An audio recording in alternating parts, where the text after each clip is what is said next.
Welcome to Books, Beauty, and Business, where we hope to inspire, motivate, and encourage others through laughter, accountability, and success stories. But most importantly, some easy steps for achieving greatness. So today we're talking with Breanne Turner, who is the owner of Hope and Faith Fitness. She is a NASM certified personal trainer, a corrective exercise specialist, and also a fitness nutrition coach. So she really does it all. Today she's going to share her insight on benefits of leading a healthy lifestyle. So we look forward to hearing more, and we hope you enjoy. So we all want to know, how do you do it? So thanks for joining us today. Thank you for having me. Yeah, so really we just want to hear your story. So how did you get here today with your business? So I actually found my way into personal training and all of this in a kind of an unconventional way.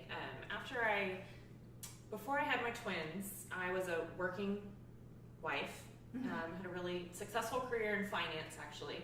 And when I had them, I instantly became a stay-at-home mom. Okay. Because 2 babies in daycare is crazy expensive, right? Mm-hmm. And we had them in the middle of cold and flu season, so it wasn't conducive to put them in daycare. And okay. Even though I didn't want to be a stay-at-home mom, it was like that was the natural choice, right?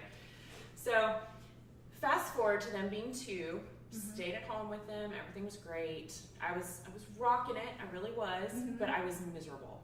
Okay. I was miserable, okay? I have a fantastic support system, but I had lost myself, like most of us do when we have babies. Yeah. You get so caught up in the, changing, feeding, cleaning, cooking, just, that was not Life. me. Yeah. Life, yeah. And I had a super supportive husband, great support network, but it just wasn't, I wasn't feeling it. You were missing something. I was, and I didn't know what it was. Turns out I was really, really suffering from postpartum depression. Okay. And which I think a lot of people go through and almost don't even realize they're going through it, right? They do, and it can be really scary, honestly. The things that go through your head, and it just really sucks sometimes. Yeah. But talking helps, seeing a doctor, whatever you need to do to get through it is worth it. But anyway, one day I remember my husband came in and said, "You need to do something for you. When was the last time you did something for you outside of the girls and outside of the house?" And I was like, "I don't know, since before I had them." Yeah. He said, "Well, why?" And he wasn't saying this to be mean. He said, "Why don't you start going to the gym or something?" I didn't have a lot to weight to lose, so I don't have a huge transformation story in terms of weight loss, okay? Yeah. He meant it more of doing something for you on your own. You always enjoyed working out. Why don't you try that and see if it helps? It's like, okay, well, I can't take them to the gym daycare. Gross, germs. You're a germaphobe like me. Like, yeah, no like not now. Now I'm like, rub some dirt on it and go, Yeah. But when they're that tiny, it was just like, no, I wasn't, they were 2 then, but still, I was like, I don't want to load 2 kids up to go to the gym. Like, I get it. Who wants to do that? That's a workout in itself, just getting twins out the door. And anyway, so I didn't know what I was going to do, but I went on eBay and I bought Insanity DVDs. Then when people started messaging me, "Hey, I saw that you were doing that workout program. That's so awesome. You inspired me, blah, blah, blah." And I'm like, how am I inspiring you? I'm a stay-at-home mom, like big whoop, I did a program. Well, it just kind of rolled from there. And I fell in love with it. And I joined the whole Beachbody movement and all that.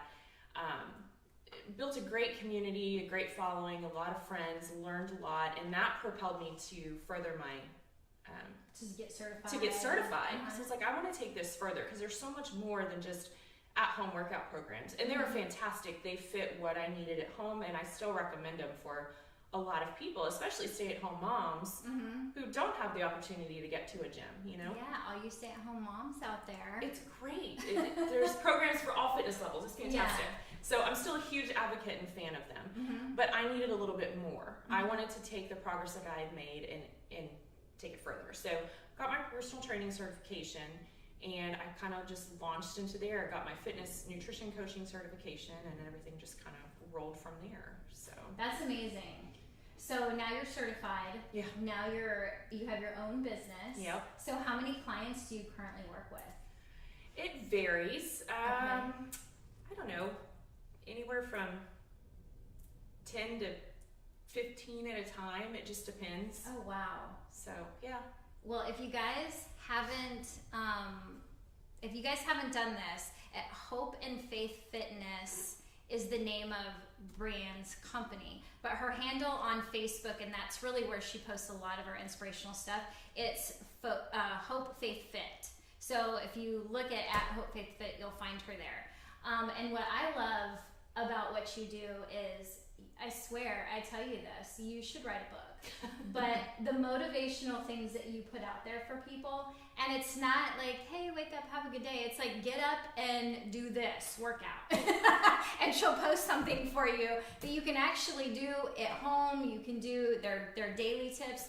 So on the nutrition side of it, you are a coach for that, and I know you're big into labels, and you are. She's always posting things for us to be aware of, even while we're buying food for our family and things that we just don't realize. Yeah. So you found your love for fitness and nutrition just, getting out of that kind of funk that you were in. So not only the physical side of it, like the mental side was a big deal for you. For sure. And I swear half the time I think the mental aspect is more important than the physical. Because if your mind's not right, nothing else is going to be right. Yeah. I hear a lot of my girlfriends talk about that when they get back into the gym. It's like, my brain is clear, I can do more. That's the whole body, mind, and soul of it, right? It truly, truly is. And it's a trickle down effect, and what's that? If mama isn't happy, nobody's happy. Yeah. I mean, truthfully though, because I'm a firm believer in the better that you take care of yourself, the better you're able to take care of those you love. Yes. If you're running on empty all the time, you're not going to be able to pour into your family and your kids or your job or whatever it is if you're dragging everywhere. Yes. That's true. Yeah. That is so true. So one of the questions that a girlfriend asked me when she knew I was going to interview you, she was like, please ask her how we stay motivated, because it's so cyclical for some of us. We get into a groove and then we're like, oh, we're going to do this. And then after a certain amount of time, we're like, okay, I'm over it. I'll be totally honest. I'm honest to a fault, by the way. Yeah. Okay. But it is what it is. I'm not always motivated either. There are days when I just want to sit on the couch and eat a pizza. Okay. I mean, seriously, I don't want to all the time. And there's so many times that people come to me and they're like, I just wish I had your motivation, or can you just make me do this? I can't. It comes from within, unfortunately.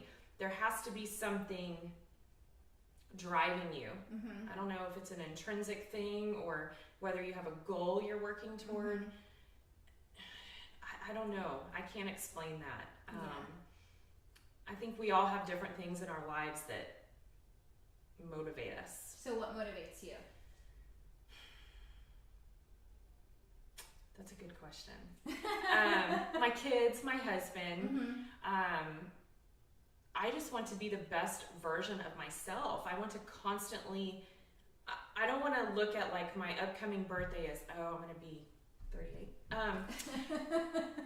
Every year though, I look at it like, okay, I'm going to be better this year than I was last year. Just because I'm getting older doesn't mean I can't be in better shape, in better mental health, physical health, all of those things. And that's what keeps me going. I love it. I kind of feel the same way, and I think that constant improving and learning and reading and even the best can get better, right? Absolutely. And so I like that. You want to be the best version of yourself. Yep. And then share that and help others see that within themselves too. For sure. And I think you do that with thank you. The stuff that you put out is very inspiring. Or it's just like, oh man, like I need kind of the kick in the pants that you need. Yeah, and that's not always received well. We talked about this.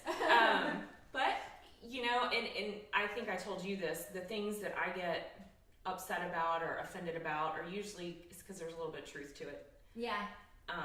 You know. I agree with that. But sometimes that's what you need to kind of get up off the couch and do something too. Oh, I talked with my doctor when I was asking. I was like, I was making up excuses, and I said, I travel so much, it's so hard to stay. She said, you can get chicken breast in a salad anywhere. And I was like, oh, you're right, I can, okay. Yeah. I don't have a lot, you know what I mean? Right, yeah. You make excuses you're not at least making, efforts to better your health and have exercise in your life. And I can come up with a million excuses. Oh, I can too, and I have a gym right outside. I mean, don't get me wrong. I didn't work out last night. I chose to rest instead, just for my mental health, and that's okay. Yeah. But I also know that I got up and worked out this morning, and I have a plan for the rest of the day, and I think that's one thing that is so big for so many people, and it's something I struggled with for a long time was, well, if I can't get my workout in today, or I know I'm going to this social event, screw it, I'm just not even going to bother today. I'm just going to start over tomorrow, or I'm going to start over on Monday. I can't do it 100% today, so it's not worth doing it all, which couldn't be further from the truth. It's not about being 100%. It's just doing the best you can and trying to do a little bit better, a little bit more each day. Yeah. That's all. That's great advice.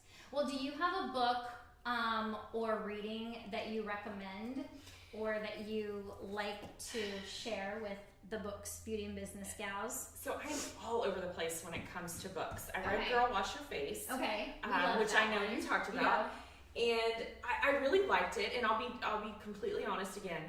It was a little rah for me because I have read so many personal development books. It wasn't anything new for me. Yeah. Now, if you've never done a personal development type book, self-help, I think it's a fantastic book. It's a great way to start. If you're looking for a little more in-depth, that's something that's going to kind of make you get out of your comfort zone. I do anything like John Maxwell. Love him. Yep. All of his leadership principles and everything like that. Breanne Brown. Yes. We love Breanne Brown. Love her. Yeah. Dare to Lead. Because she's very, You're a Badass is a good one too. Sorry for not supposed to say that. That's you can actually leave on that our out later. list too. Anything like that. There have been so many I've read, I can't even tell you all of them anymore, but I read them all. And it helps if you take notes when you read them. Otherwise, you're just reading to read, and it just goes in one ear and out the other. I agree with that. I read a lot of books, and a lot of the ladies listening, we all are lifelong learners. And I do, whether it's an audible or you're reading, I find that when I'm really serious about it, I also have a pencil and paper with me, and I'm writing those type of things down. So I think that's great advice. The final question. Do you have any daily tips for success or any additional motivation? I know we talked about this, but any additional motivation for the ladies listening? Yeah, a couple things. Okay. And I actually posted a little bit about this on my Facebook page last night about my routine. Okay. I don't know if it's because I'm a twin mom and like from the day that they were born, we were routine. It saved our sanity. So this might have something to do with that. But we're super routine oriented, and I prepare as much as I can for the next day the night before. And I know we've probably all heard that before. Lay out your workout clothes and, have planned what you're going to eat. And yeah, but it's a little bit, I take it a little bit further than that. And yes, I do have my clothes for the next day laid out. Look at the weather because Texas weather, make sure you have the right thing laid out. I have my alarm set. I have a rule that I don't look at any social media, emails, or anything until I've done my devotional every morning. Okay? And one of the devotionals I do is on my phone, so I don't even have to get out of bed. I can just read it right there, and then I can get out of bed. So it kind of helps me wake up a little bit. Yeah. I get in the shower, do what I need to do. I listen to podcasts constantly. I do too. And I don't read as much just for time, but I listen to podcasts all the time on things that I want to learn about. So it's just constantly filling my mind. And I might not always be super focused in it, but it's good things filling my head versus background noise of like the Today Show or crap like that. Yeah. So I'm a huge proponent of having the good things on and going like that. I don't watch a whole lot of TV. I have all the things laid out for my girls' school lunches the night before. So it's ready to go. Their clothes are picked out the night before. Everything is just set up so my day is started smoothly. There's things happen, kids. Yeah. But, and I always look at my schedule before I go to bed and make sure I've got everything written down, like a to-do list if there's anything I need to do. And I also do that Sundays. I look at my whole week all of my training clients and everything else, all the activities with the girls, and I look at my days and figure out, okay, where's my workout going to happen? Because it gets scheduled. Yes. My workout is scheduled, and it doesn't always happen like that. I give myself a lot of grace, and I think that's something that a lot of us don't do. We get so hard on ourselves if something doesn't go the way we planned that we just say screw it. Yeah. And this whole physical and mental health thing is a lot of giving yourself some grace. Okay. So anyway, I know, and I'm super squirrely. Sorry, I'm all over the place. No, this is great. I like that too, because something we just read last month, and one of the things most of us took away from it was expect nothing and accept everything in situations. Just really go with the flow. You have expectations, but when you're so focused on how it should be, and this is for all our critical criticizers out there that are the control freaks, right? When it doesn't go our way, and someone doesn't do it the way we want it to, we need to just accept it and let it go. It's not worth getting stressed out about. That's right. And and I was that anal, if you will, early on in my journey. I was so by the book with workouts. If I missed a workout, or if I overate, or underate, or whatever it was, I was avoiding social situations because I couldn't eat what they had at the restaurant, or I couldn't put that in my fitness pal, and it would stress me out. So I'm telling you that because it's so easy to get into those extremes, and you have to learn, like you said, to just kind of roll with the punches, and it's okay. It's okay. So routine, schedule your workout. Your workout should be scheduled. If you want to make a difference, schedule your workouts just like you do a meeting with your boss. Okay, that whole cliche, you don't cancel on your boss, don't cancel on yourself thing. Yes, that's great advice. And the other thing, a workout doesn't have to be an hour. It doesn't have to mean grunting and screaming in the gym, or spending an hour on the step mill, or what other dreaded thing you want to do in the gym. It can be 10 minutes. If you can go do a round of jumping jacks and squats and planks or something, get a good 10 minutes and call it good and move on with your day. Something is always better than nothing. And that's, I think, where people get hung up too. Yeah, that's great advice. Well, thank you so much for spending time with us today. Yes. I hope everyone enjoyed a little insight with a personal trainer and nutrition coach. If you want to find out more, again, on Facebook at Faith Hope Fit. Hope Faith Fit. Hope Faith Fit, thank you. Follow Breanne. She has a lot of great information for you. All her contact information will be listed below. Tips on how I recommend all of my clients start to make a lifestyle change. Okay, so that means you're serious about making changes. We're not doing this yo-yo dieting thing. Go check out my website. It's www.hopefaithfit.com. Yes, that's right. Now we're thinking about it. You can check on the nutrition tab at the top, and there's a drop-down menu. There should be a section. You think I would know this. There's a section for tips on getting started. There is a free grocery list of like the top things that I get at the grocery store. And there's actually a 5-day meal plan on there too. I don't recommend following this meal plan long term, but it's a great jump start if you're needing a quick break from maybe a bad weekend or vacation. Great recipes, even the kids like them. So it's a great way to kind of get back on track and clean your diet up and learn a little bit about what healthy food looks like, and that it doesn't have to be super boring and just chicken and rice, broccoli. And there's just some general basic health tips on there as well, and it'll kind of get you set in the right direction, so you don't have to do this complete overhaul to get healthy. Start small, and then just build from there. And of course, all my contact information is on there. You are welcome to reach out at any time. Consultations are always free, and I am here to help you get healthy. Excellent. Thank you so much. Thank you for joining us for today's Books, Beauty, and Business. You guys have a wonderful day. Until next time.